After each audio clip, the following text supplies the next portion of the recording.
Hey everyone, Bill McLeod here. If you're not familiar with me, I'm a realtor. I'm a property manager. I'm a rental owner. I'm a licensed condominium management holder. I'm a developer. I'm a former police officer. And currently, I'm a professional actor. But we'll get to that later. Maybe you'll watch a movie or something. So I've seen lots of applications, and I'm working on applications right now to give you an idea. That's what spurred this video. And what gets, for one property I have right now, I have about 70 applications for it. What gets you to the top of those applications? And I will tell you, so you have to be prepared. You wouldn't go into a job interview and have no resume with you. You wouldn't just wing it when you get in there. You wouldn't dress maybe like I am today at a job interview. You would come in prepared. And as a landlord, if I see someone come in dressed neatly with all their ducks in a row and that's all in order, then it really is impressive. So I could get 20 applications that all have full-time employment. They all have good credit ratings, but I'm only taking one, right? So somebody's got to stand out. And I remember in college, they told me whenever you do a report, always go buy one of those nice little binders and put it in a binder. It stands out. And those things do make a difference, okay? I don't know if you need a binder for this, but that would be cool. But there's some other tricks too. So in this video, I'm going to give you just five tips that I think would help you rise above the competition and actually land the unit you want, okay? This applies to the US, Canada, and well, maybe the rest of the world. I spent time in Croatia, so I think it would apply there too. All right, so first thing,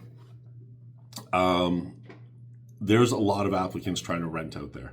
So be fast. And I will use myself as an example. If I have 70 not resumes, but almost applications come across my desk, then when I get to the first 5, 10, I'm already done looking at these things. I don't want to look at 70 of them. So if I have somebody good in that first 5 or 10, I may pick 3 of them. And if it's property management I'm doing for somebody else, I may go through 20 of them and pick 5 of them that are good and say, here, there's 5 good ones. Everybody who is 30 to 70, we may never even open their application. We just may never get there, okay? So it's good to have these things prepared in advance if you know you're looking. If you knew you were looking for a job, you would have your resume prepared first, right? You wouldn't find a job and then go, I should slap a resume together. So let's get it together.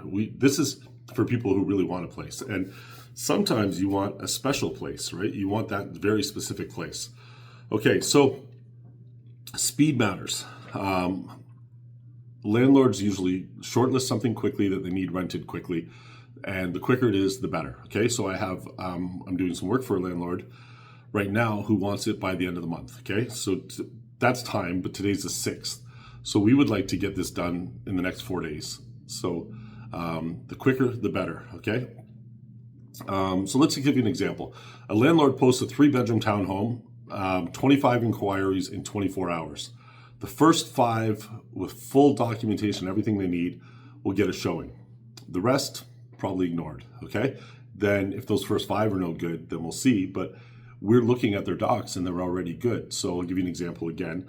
I had a couple come into a house that I was renting for a landlord, and there was a husband and wife, and they both had full-time jobs. They pulled up, dressed nicely.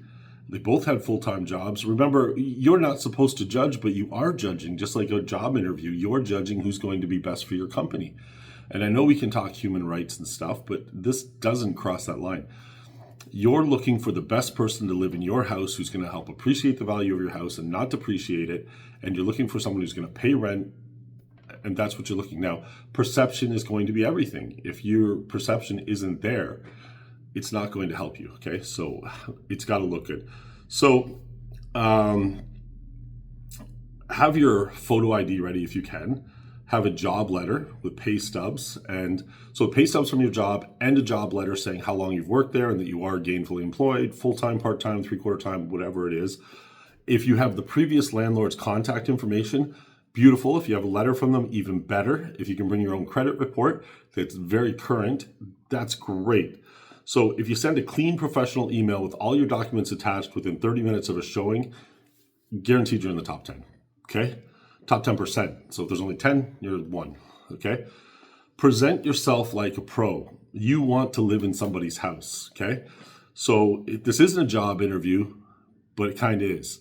So landlords are assessing if you'll pay on time, respect the unit, and communicate well. 2 applicants show up. One showed up late for the showing. They were in their pajamas, no questions, no follow-up. The other one arrived early, asked about garbage day, followed up with a polite thank you. And guess who got the place? So little things like that, little tricks. Asking when's garbage day? How do we get the garbage out to the curb? Are there bag tags? Some cities actually make you pay to put tags on your garbage. Any questions you can ask, whether you even care about them or not, but man, does that sound good, right? When you're concerned about when I can get that garbage out. Is there recycling? I need to be organized because I need to take care of this stuff. All good questions, okay? So create a simple, almost like a tenant resume. So it is like a resume, right? So it'll make you stand out, especially if the landlord doesn't meet everyone in person. But it's great to meet the landlord in person, and they should be meeting you in person. Put your name and contact information, where you work, how long, why you're moving, lifestyle, if you're a quiet professional, non-smoker, no pets, whatever it is. Attach a photo and let them see you. I always think that's nice.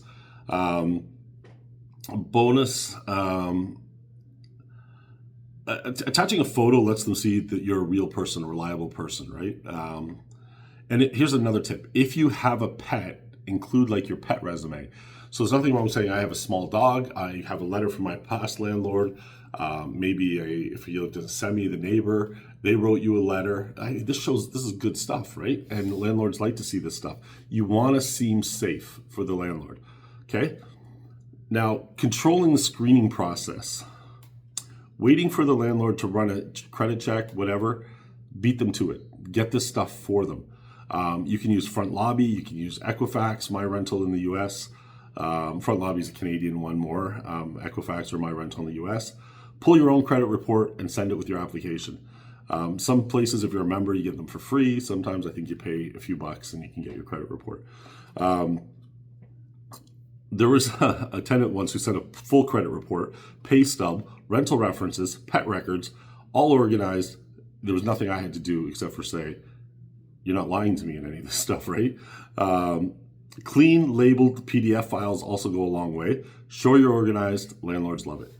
Okay, a lot of you have the ability to do all this, but you just show up and then you hope that you get picked out of the pond, so to speak. I don't know, but jump out there. So follow-ups also help.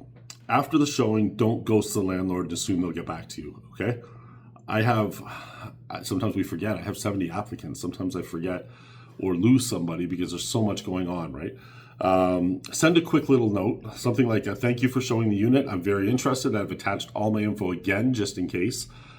Please let me know if you need anything else. That one message shows maturity, communication skills, and professionalism. Most people don't send anything. They just sit by and they wait, right? So there was an old expression too, squeaky wheel gets the grease. So, but be a good wheel. Okay, so follow up with intention. So sorry, I didn't number those, but that was the 5 things. So I'll recap. So first of all, you want to be first, you want to be fast. You want to present yourself like a pro, okay? You want to create a simple resume. You want to control the screening process by you doing the screening yourself and follow up with your intentions, okay? This is beautiful for landlords, and you can do this all within 24 to 48 hours. Done, okay? Now, these 5 steps can seriously change your luck, okay? Most people aren't thinking this way, so you should think this way. Now, I've got other videos for those of you who've never seen me before. I have a video library. You can look through it all, from mold to cockroaches to forms. If there's any forms you want to know about, just let me know. We're here to help everybody. Common rental mistakes, understanding your rights. There's some for Canada, there's some for the US. Just need people to ask, okay? If you found this helpful, please subscribe to the channel. And I keep things real simple unless you need to go further. But most of these videos are around 8 to 10 minutes. They're simple. They get to the point. There will be, in some videos, there is what ifs. We'll get into that if you want, and we'll create a bigger video. Or you can just contact us at Sky Property Management or Bill McLeod Real Estate. Either one. I'm not a lawyer. I'm not a paralegal, but I am actively involved in real estate.